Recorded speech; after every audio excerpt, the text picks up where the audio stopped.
Welcome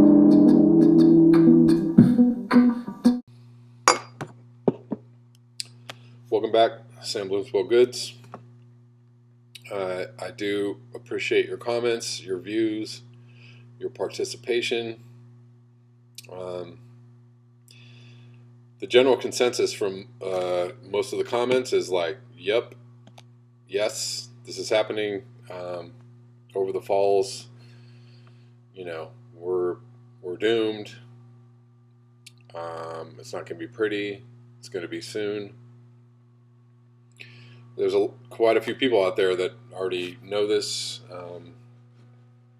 know about this. I just, I wonder when it's going to hit that critical mass, when it hits enough people that are like, oh shit, like we are screwed, we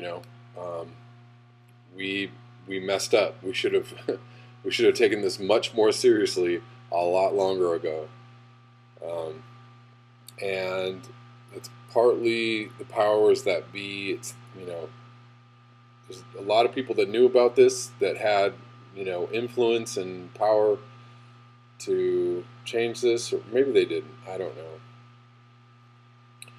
It's frustrating because I actually blame George. I blame W. I blame George Bush. I mean, we had Al Gore lined up to be president. Al Gore was very in tune and in touch with climate change. And George Bush basically stole the election from him and then proceeded to destroy, just continue destroying the earth at an ever faster rate. We had 8 years of that maniac when we could have had 8 years of Al Gore, going forward full speed with, let's fix the climate. I mean, at every stage that we can do the right thing, we do the wrong thing. I mean, we could have had Bernie Sanders as president, and he may have, been able to somehow turn the ship, stem the tide, somehow, taking us headlong into a fight against climate change, and instead we got Hillary Clinton and, Donald Trump, and then we got the worst of all worlds. We got, another maniac who wants to just hack and light the earth on fire, basically, in order to make a profit. So, such is the state of the world. I don't know. I mean, we have the power, we have the capacity. We just don't have the inspiration. We don't have the motivation. We don't have the all-out panic. That's why I'm doing this channel. I'm hoping to induce a little panic. Maybe I could be doing more other things to induce panic. I don't know. Maybe I should just, open up every conversation with every person I meet. Do you know we probably won't be here in 10 years? Did you know that? Winning friends and influencing people. That's what I'm all about. I'm going to read 2 older articles, things that I, saved long ago, or maybe not that long ago actually, but things I saved for later, and now I have a chance to read them. This is a story from The Guardian. This is October 26th, 2016. The headline is, "World on track to lose 2/3 of wild animals by 2020. Major report warns." 2/3. Number of wild animals living on Earth is set to fall by 2/3 by 2020, according to a new. That's 2020. That's 3 years from now. Part of a mass extinction that is destroying the natural world upon which humanity depends. The analysis, the most comprehensive to date, indicates that animal populations plummeted by 58% between 1970 and 2012, with losses on track to reach 67% by 2020. Researchers from WWF World Wildlife Fund, and Zoological Society of London compiled a report from scientific data and found that the destruction of wild habitats, hunting, and pollution were to blame. The creatures being lost range from mountains to forests to rivers and the seas, and include well-known endangered species such as elephants and gorillas, and lesser-known creatures such as vultures and salamanders. The collapse of wildlife is, with climate change, the most striking sign of the Anthropocene, a proposed new geological era in which humans dominate the planet. We are no longer a small world on a big planet. We are now a big world on a small planet, where we have reached a saturation point, said Professor Johan Rockström, Executive Director of the Stockholm Resilience Center, in a foreword for the report.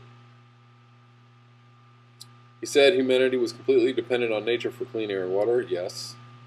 Food and materials, yes, as well as inspiration and happiness, yes. The report analyzed the changing abundance of more than 14,000 monitored populations of the 3,700 vertebrate species for which good data is available. It's produced a measure akin to a stock market index that indicates the state of the world's 64,000 animal species. State of the world's 64,000 animal species and is used by scientists to measure the progress of conservation efforts. Rivers and lakes are the hardest hit habitats, with animals populations down by 81% since 1970 due to excessive water extraction, pollution, and dams. Oh man.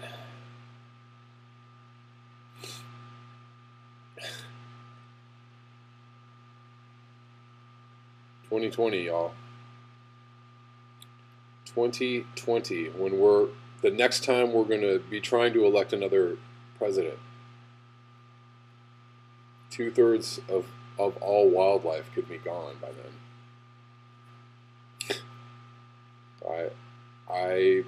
I'm going to venture to guess that we won't be electing a president in 2020. We'll probably be doing something else with our time. I don't know what that is, but I don't think we're going to be electing a president. Mass consumption. Here's another article, sorry. This article is from Take Part.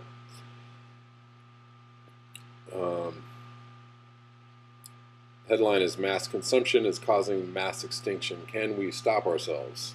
The answer is no. This is from the same date, October 26, 2016. Populations of wild animals have plummeted 58% in the past 4 decades. We just read that. As humans have pushed themselves into ever smaller habitats or killed them for food. Oh, not push themselves, push them, animals.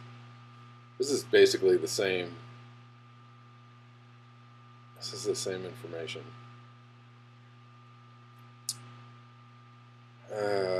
Let's see.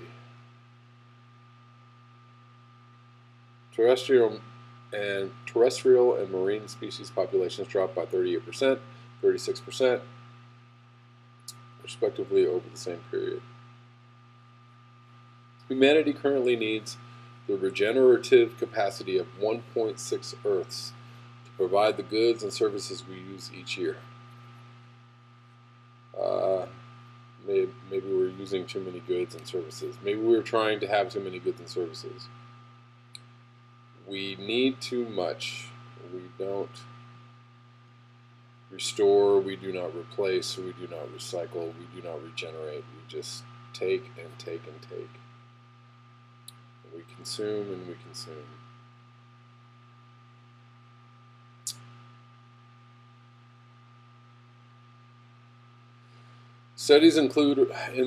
Case studies included in the report suggest that if a longer view is taken, there are many ways to provide for human welfare while also conserving biodiversity. One example is the recent removal of 2 hydroelectric dams along Washington State's Elwha River. The restoration of free-flowing water has spurred a return of the river's Chinook salmon, keystone species for the region's freshwater and forest ecosystems, that is also prized spiritually, culturally, and as a food source by the native Klallam people. The Elwha is an example of where what's the value of a free-flowing river? Well, it's priceless, is what it is. The problem is that we're building more dams in the world. We're not um, we're not deconstructing them. We're also, I think, on track to build more nuclear power plants in the world. All except Germany. I think Germany said that they're closing down all their nuclear reactors. Brilliant. Brilliant.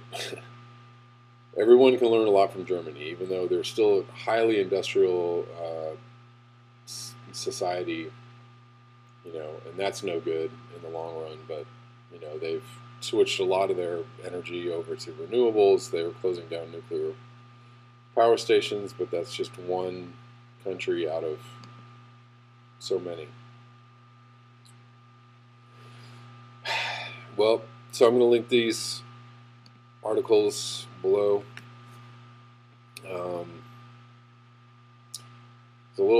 It's a lot of doom for me today, and I'm feeling a little bit overwhelmed by it.